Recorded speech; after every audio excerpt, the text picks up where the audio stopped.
Un article du magazine Pensée magique numéro 1, Quantique, le nouveau sésame du New Age, par Rémi Rabouan.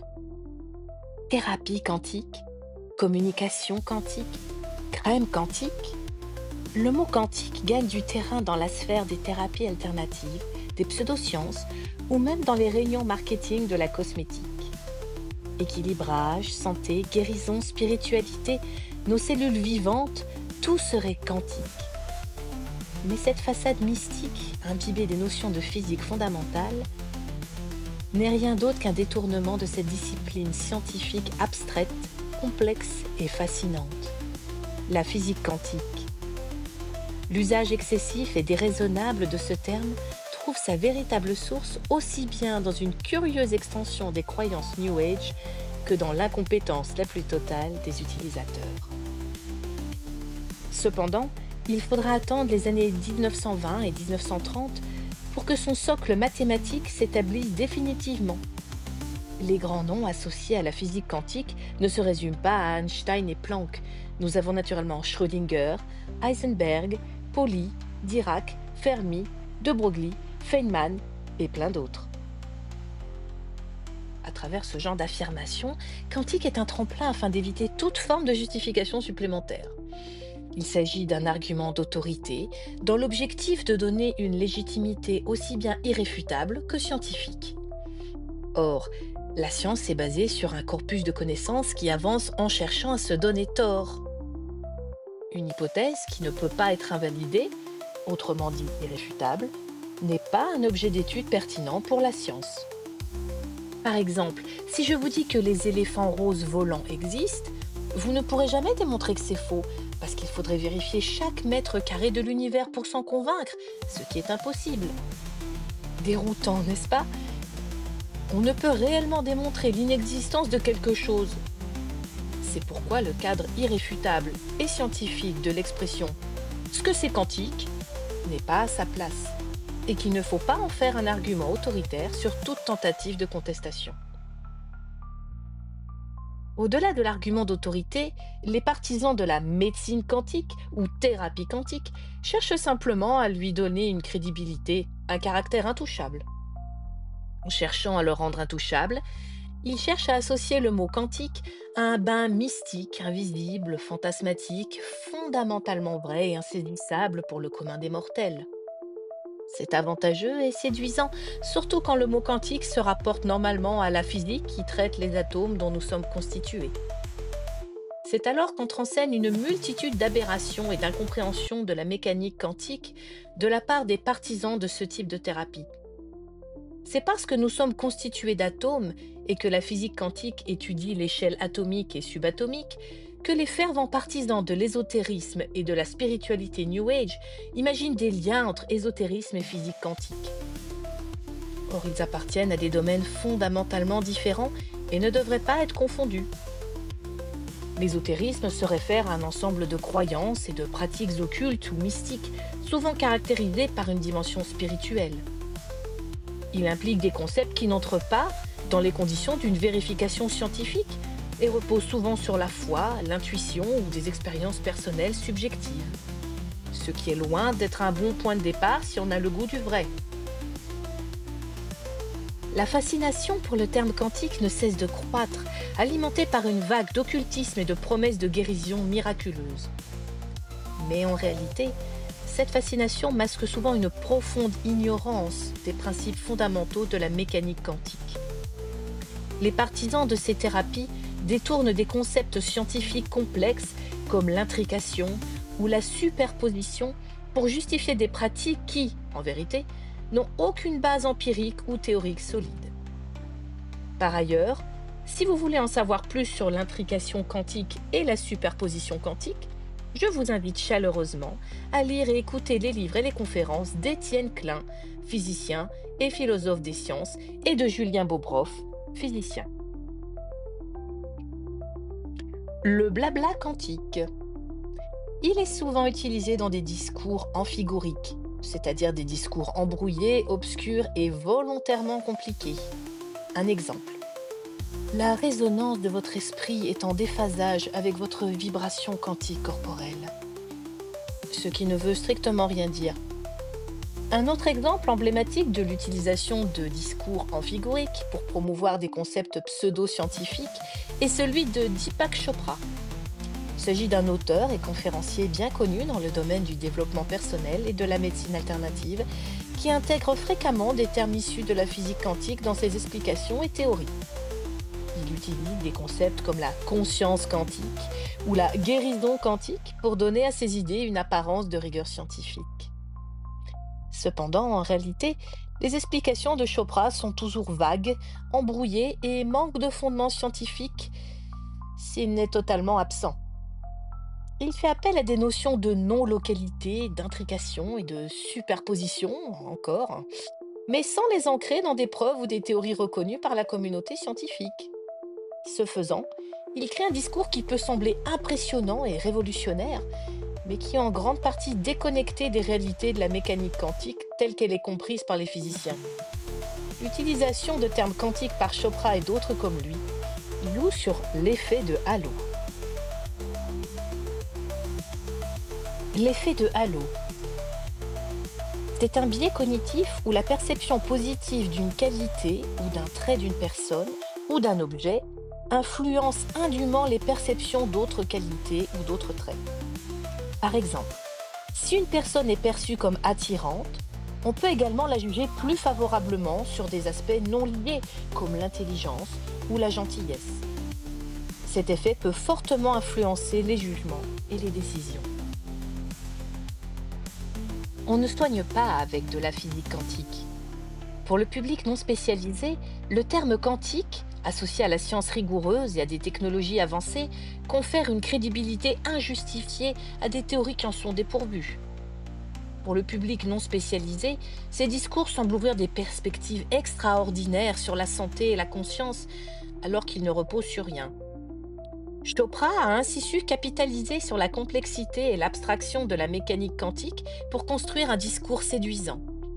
Ces théories promettent des transformations profondes de l'esprit et du corps, mais en réalité, elles reposent sur une interprétation métaphorique et non littérale des concepts quantiques. En intégrant ces termes dans ses écrits et conférences, Chopra utilise un langage scientifique déformé pour promouvoir des idées qui relèvent davantage du développement personnel que de la science véritable. En gros, il parle pour ne rien dire. L'utilisation du mot quantique est également un excellent moyen de communication et de marketing. Dans une société fascinée par les avancées technologiques et scientifiques, le terme évoque des idées de modernité, de complexité, de mystère. Il attire l'attention et suscite l'intérêt, exploitant l'aura de sophistication et d'innovation associée à la physique quantique. Les produits et services étiquetés comme quantiques bénéficient ainsi d'un avantage compétitif car ils paraissent plus crédibles et attrayants, même si en réalité ils n'ont aucun lien substantiel avec la mécanique quantique. Je vous invite très fortement à aller regarder dans une vidéo de G1000 sur YouTube la sortie d'une crème quantique d'une entreprise cosmétique dont vous connaissez forcément le nom. Petit test. Montrez à une personne qui vous en parle avec assurance 6 formules en physique quantique de base que vous trouverez dans n'importe quel manuel de mécanique quantique et demandez-lui si elle est capable de vous expliquer précisément de quoi il s'agit. Vous serez vite fixé. Un flou artistique au profit des charlatans. Le danger réside dans cette appropriation erronée qui détourne l'attention des véritables avancées scientifiques et médicales. En usant du jargon scientifique à tort et à travers, les promoteurs de la thérapie quantique créent un flou artistique, une zone grise où la crédulité est exploitée sans vergogne. Cela peut conduire des personnes vulnérables à délaisser des traitements médicaux éprouvés au profit de solutions illusoires, avec des conséquences potentiellement graves pour leur santé. Ce phénomène n'est pas nouveau. Il s'inscrit dans une longue tradition où le charlatanisme se pare des atours de la science pour mieux séduire. L'utilisation abusive du terme quantique illustre parfaitement cette tendance, où l'autorité supposée de la science est invoquée pour légitimer des pratiques dénuées de rigueur et de validation. Pour contrer cette dérive, Il est crucial de promouvoir l'éducation scientifique dès le plus jeune âge et de développer un esprit critique. Il ne s'agit pas de rejeter en bloc toute nouvelle approche thérapeutique, mais de les évaluer avec les outils de la méthode scientifique. Seule une compréhension claire et rigoureuse des concepts scientifiques peut permettre de distinguer les véritables innovations des mirages pseudo-scientifiques. La science, loin d'être mystique ou impénétrable, est un outil puissant pour comprendre et améliorer notre monde, à condition de ne pas la dénaturer par des interprétations fallacieuses. Oui, la réalité n'est pas ce que nous voulons qu'elle soit. Quantic Story. Une histoire vraie lors d'une conférence sur la thérapie quantique. Le praticien. Je peux activer l'appareil et lancer des ondes électromagnétiques sur les cellules d'une personne à plus de 6000 km afin de la guérir de son cancer. Au bout de quelques séances, cette personne n'avait plus de cellules cancéreuses. Tout cela est basé sur la quantique. Moi. Finalement, qu'est-ce que la machine ne peut pas guérir? Le praticien. Rien, car je peux reprogrammer les cellules, mais aussi guérir les pathologies psychiatriques. Origine des médecines quantiques. Les médecines quantiques, clairement critiquées pour leur manque de fondements scientifiques rigoureux, ont leurs racines dans des concepts développés au cours du XXe siècle, notamment les théories des biophotons et de la biorésonance. Une figure centrale dans l'émergence de ces idées est Fritz Albert Popp, un biophysicien allemand dont les travaux ont tenté de relier les principes de la mécanique quantique à la biologie. Fritz Albert Popp a proposé que les cellules vivantes émettent de faibles quantités de lumière, appelées biophotons, et que cette émission de lumière pourrait jouer un rôle crucial dans la communication cellulaire et la régulation biologique. Popp a postulé que les biophotons étaient capables de transmettre des informations à travers le corps de manière rapide et efficace, agissant comme une sorte de réseau de communication intracellulaire.